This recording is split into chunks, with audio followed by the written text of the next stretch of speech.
जिन्होंने इन 10 साल में जम्मू कश्मीर को एक स्टेट से यूटी बना के रख दिया। मेरे दोस्तों, मेरे ऑनरेबल मिनिस्टर, यहाँ के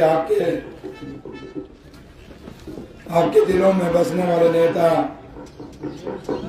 जावेद डार साहब और कार साहब, और खासकर जावेद डार साहब ने सब कुछ कह दिया है। मेरे लिए कोई बोलने का कोई मौका छोड़ा नहीं। पीडब्ल्यू को भी इन्होंने कह दिया है, पीएचई का भी कह दिया है। अब ज्यादा तो मैं आपका वक्त नहीं लूंगा, लेकिन सबसे पहले मैं आपको मुबारकबाद दूंगा। जावेद राणा साहब ने आपको पानी दे दिया, और हमारे धर्मों में लिखा गया है कि पानी की सेवा सबसे बड़ी सेवा होती है, और वो सेवा इन्होंने कर दी है। साथियों, प्रेसिडेंट साहब ने बड़ा लंबा चौड़ा यहाँ पे एक चार्टर ऑफ डिमांड बनाया है, क्योंकि 10 साल का वक्फा है। मान सकते हैं कि लंबा ही होगा, क्यों 10 साल में आपकी सुनवाई कहीं नहीं थी। और आपको पता है कि मैं नौशहरा कॉन्स्टिट्यूंसी से जीत के आया हूं, डिस्ट्रिक्ट राजौरी से, और मुझे फख्र है आज कि एशिया की सेकंड लार्जेस्ट मंडी के अंदर आने का मुझे मौका मिला। मैं प्रेसिडेंट साहब का, जावेद साहब का शुक्रिया अदा करता हूं कि आपके सामने इन्होंने मुझे हुक्म किया कि आपने आना है, खान साहब ने, तो हम आए और आज ये मंडी देखने का मौका मिला। मैं समझ सकता हूं, क्योंकि आप तो मंडी में बैठे हैं, सेब का व्यापार है, वो सेब जो देश और दुनिया में मशहूर है, वो सेब जिसकी उपज के लिए इस देश, इस दुनिया में वेट किया जाता है, इंतजार किया जाता है कि कश्मीर का सेब आएगा और हम खाएंगे। लेकिन कुछ सालों से मौसम के बदलते रुझान के कारण आज कहीं ना कहीं इस फसल को नुकसान हो रहा है। मेरे वो किसान जो इस फसल को उगा रहे हैं, आज बड़ी मुश्किलों से जूझ रहा है वो किसान।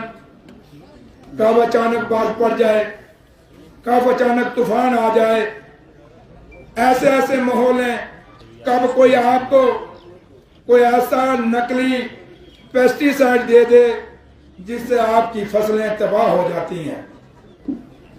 लेकिन जहां तक ताल्लुक है मौसम का, ये तो आज ग्लोबल वार्मिंग का दौर है, मौसम पे तो सरकार कंट्रोल नहीं कर सकती, लेकिन जो डिपार्टमेंट यहाँ पे हैं, और जो डीसी साहब से भी रिक्वेस्ट करूंगा, क्योंकि हम लोग मिनिस्टर लोग, हम लोग जो सारे हैं, हम तो बार बार नए इलाकों में आ सकते हैं। अगर पेस्टिसाइड की कहीं शिकायत है तो थोड़ा इस पे कंट्रोल करने की जरूरत है।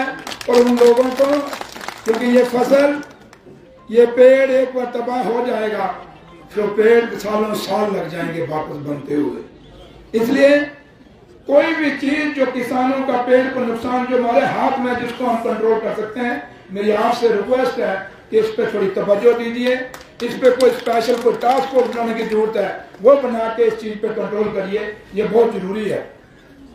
क्योंकि सेब रहेगा तो आपकी मंडी रहेगी, मंडी रहेगी तो लुक भी पड़ेगी, तो पानी की स्कीमों की जरूरत रहेगी। अगर सेब ही नहीं रहा तो क्या करोगे इस मंडी को? इसलिए बेसिक जरूरत है कि सेब के फसल को बचाने की जरूरत है। आज हम आपके बीच में आए हैं, मेरे लीडर डॉक्टर फारूक अब्दुल्ला, और इस कोई हमें बेशक यूटी के है, लेकिन हम यूटी नहीं मानते, हम भी रियासत मानते हैं।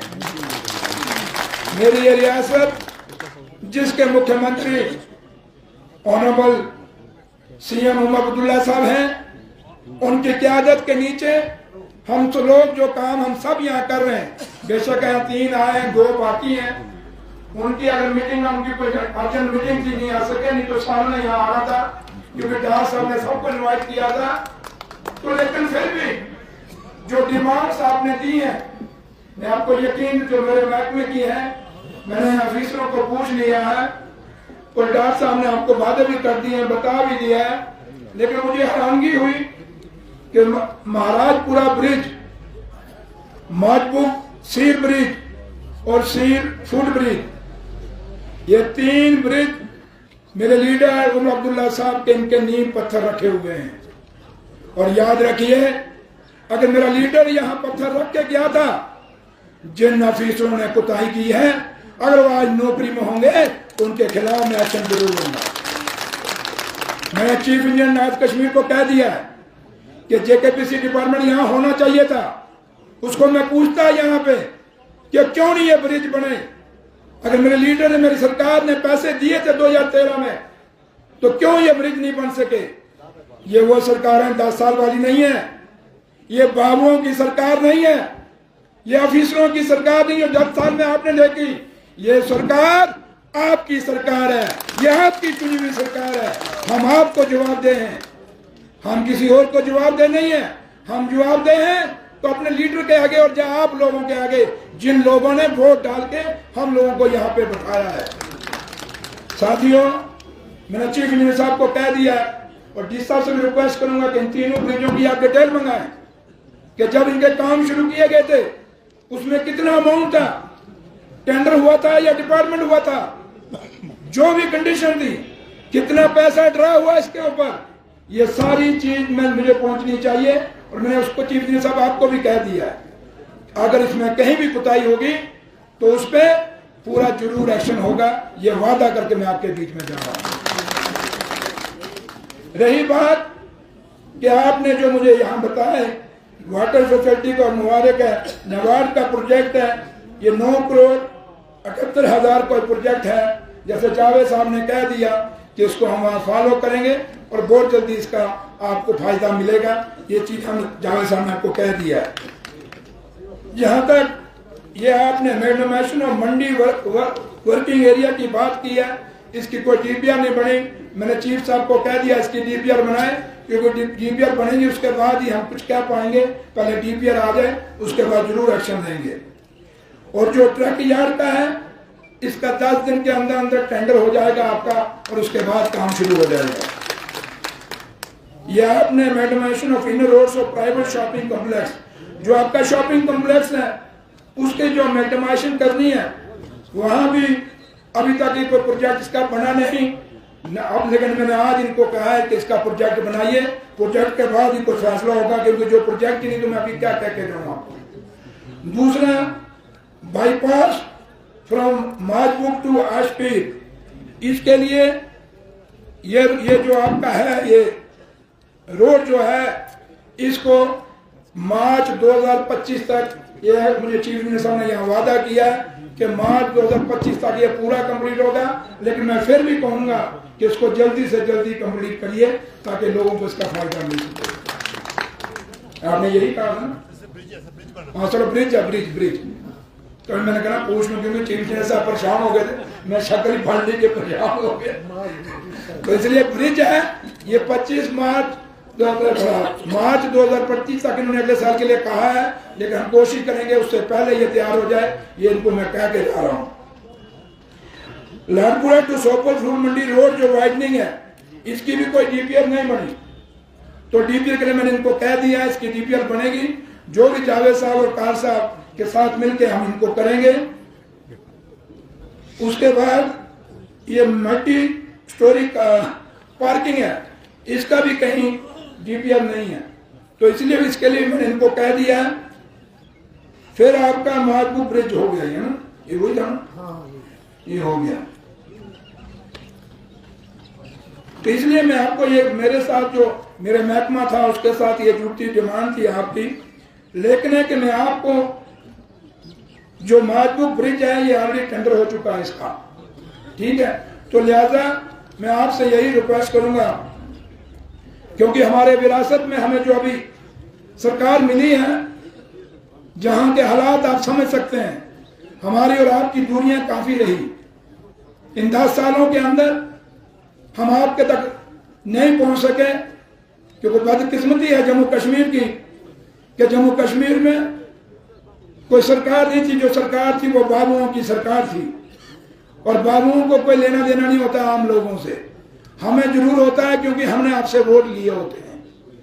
लेकिन एक बात मैं कहना चाहूंगा आपको कि हमारे लीडर डॉक्टर फारूक अब्दुल्ला साहब और honourable chief minister Omar Abdullah sahab ने और जावेद साहब ने और तार साहब ने भी आपको इस इलेक्शन के दौर में कई वादे किए होंगे, और आपने देखा होगा कि हमें सरकार बने हुए कोई ज्यादा देर नहीं हुई, लेकिन मेरे लीडरों ने जो वादा आपको किया था, हमारा मैनिफेस्टो जो था, आज आपके जो बच्चों की पढ़ाई का नुकसान हो रहा था, जो एकेडमिक कैलेंडर था, आते साथ ही पहली कैबिनेट मीटिंग में हमारे लीडर ने वो बात का चयन किया है कि नहीं किया? ये आपके फायदे की बात है या नहीं है? ये काम तो आपके बाबू भी कर सकते थे जो कुर्सियों पे बैठे थे, नहीं किया ना। उसके साथ साथ जो युद्ध असेंबली में लगा, वो युद्ध क्या था?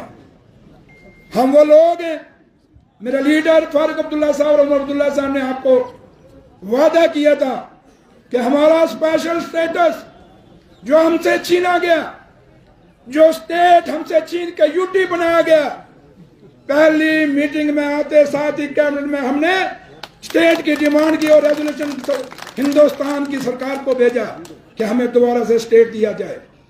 और ये 2 दिन जिस दिन इन 10 साल बाद जो असेंबली लगी, खासकर 6 सालों बाद, उस असेंबली में पहले आते ही हमने अपनी कुर्सी नहीं देखी। मेरे लीडर ने अपनी कुर्सी से प्यार नहीं किया। मेरे लीडर फारूक अब्दुल्ला और उमर अब्दुल्ला साहब ने असेंबली में आते ही पहले दिन हमने रेजोल्यूशन पेश कर दिया कि हमारा स्पेशल स्टेटस बहाल किया जाए। लगता है आपको खुशी नहीं हुई, तालियों में कोई जोश नहीं, लगता है कि वही खुश हैं, वही ठीक है।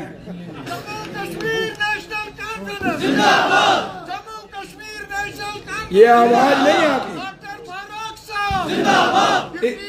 डिप्टी चीफ मिनिस्टर सुरेंद्र जी जिंदाबाद। जो जिस बात के लिए हमारे गले बैठ गए, ये 5 दिन वहां लड़ाई लगी रही, और ये लड़ाई आपकी लड़ाई थी वहां पे। ये स्पेशल स्टेटस आपके लिए था। हम नहीं चाहते कि हमारी जमीनें बाहर के लोग आके यहाँ लें जम्मू कश्मीर के अंदर। हम नहीं चाहते कि हमारे बच्चों का रोजगार कोई बाहर के आके यहाँ लें। हमारी जमीनें और हमारा जो नौकरियां वो महफूज रहने चाहिए। ये स्पेशल स्टेटस उसके लिए मैं दोबारा मांगता हूं। और ये किया तो किया किसने? डॉक्टर फारूक अब्दुल्ला साहब और उमर अब्दुल्ला साहब ने। ये नेशनल कॉन्फ्रेंस ने किया है। इसलिए जो सरकार के वादे आपसे किए हुए हैं, नेशनल कॉन्फ्रेंस का मैनिफेस्टो के जो वादे आपको किए गए हैं, याद रखिए, यकीन रखिए अपने लीडरों के ऊपर। जो लीडर यहां से आपने चुन के भेजे हैं, ये लीडर अपने बड़े लीडर साहब मिलके हम सब वो वादे आपसे सारे पूरे करेंगे। लेकिन इसके लिए मैं भी आपसे कहना चाहूंगा, थोड़ा सा आप लोगों को भी यूनाइटेड होना पड़ेगा, आपको भी इकट्ठा होना पड़ेगा। कुछ लोग हमारे साथ ऐसे भी हैं जो आपको गुमराह करने की कोशिश करेंगे। याद रखिएगा कि जम्मू कश्मीर के कोई हालात सुधार सकता है तो वो नेशनल कॉन्फ्रेंस सुधार सकती है। अगर गरीबों को कोई काम कर सकता है वो सिर्फ और सिर्फ नेशनल कॉन्फ्रेंस कर सकती है। और इसलिए आपने जैसे जावेद राणा साहब ने कहा, दुआ भी करना और साथ भी हमारा देना और हमारे लीडर का देना। दोगे ना? हक नहीं है, दोगे? कोई हक करेगा, चोर ना बोलो। मेरे साथियों, क्योंकि मेरा थोड़ा सा गला रह गया, इसको भी संभाल के, क्योंकि कल जम्मू भी जाना, तो लिहाजा पुतले अगर हमारे फूके जा रहे हैं तो आपके पीछे जम्मू में फूके जा रहे हैं। हम वो जम्मू का गरीब चाहे कश्मीर का गरीब है, हम दोनों मिलके सारे गरीब जम्मू कश्मीर के, इस जम्मू कश्मीर को जिस दलदल में हमें फंसाया गया है उस दलदल से हमने बाहर निकलना है। ये हमें सिर्फ और सिर्फ कौन निकाल सकता है? बोलो, कौन निकाल सकता है? कौन निकाल सकता है? वो पिछले हो तुम बराती आए रहोगे हैं? कोई दावत पे आए हो गया? तुम्हारी भी बात हो रही है यहाँ पे। इस दलदल से कौन निकाल सकता है? कौन निकाल सकता है? आप लोगों का जो मैं कह के जा रहा हूँ अपना, बाकी हम सब मिलकर आप लोगों को आपके मसले और मसाइल हल कर देंगे। सिर्फ है मेरे लीडर पे भरोसा रखना, नेशनल कॉन्फ्रेंस पे भरोसा रखना, मेरे इन साथियों पे भरोसा रखना। इन्हीं लफ्जों के साथ आप सबका बहुत बहुत शुक्रिया। फिर आएंगे। जय हिंद।